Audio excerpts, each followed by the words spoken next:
Gazetari dhe shkrimtari Enkel Demi ishte i ftuar në Bibliotekën Shkencore të Universitetit Luigjë Gurakuqi nga klubi i librit Book and Friends, ku para studentëve zhvilloi një bisedë rreth romanit të tij më të ri, I rënë nga qielli. Ky roman përshkruan një rrëfim që kalon kufit mes Shqipërisë dhe Amerikës, mes njerëzve që të përqafojnë fort dhe grindin njësoj, dhe të tjerëve që fshehin të vërteta pas një buzëqeshje të ngrirë. I rënë nga qielli merr frymëzim nga një ngjarje e vërtetë, e cila përzihet me fantazinë e autorit për të treguar besnikërisht Shqipërinë e buzëhumnerës. Romani përshkruan në mënyrë të pamëshirshme një periudhë të errët të historisë së vendit përmes një galerie personazhesh që nga banditët e rrugëve deri tek diplomatët e huaj. Në këtë libër ndërthuren figura të ndryshme si partizanët, nacionalistët, aleatët, pushtuesit, sigurimi i shtetit dhe bandat e vitit 1997. Shqipëria është në luftë, më pas kalon një periudhë paqeje që e përjeton si në luftë dhe në fund sërish hyn në luftë. Është një kërkim që bëhet gjatë periudhës vitit 97, është një dërgatë amerikane që vjen në Shqipëri për të gjetur disa të rënë gjatë luftës dytë botërore,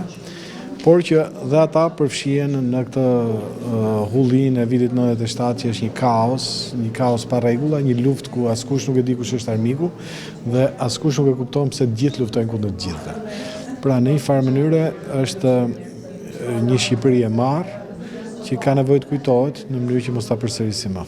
Unë mendoj që ne kemi gjithmonë tendencën për t'u rikthyer të njëjtave gabime, edhe për faktin që e kemi më lehtë të harrojmë se sa të kuptojmë.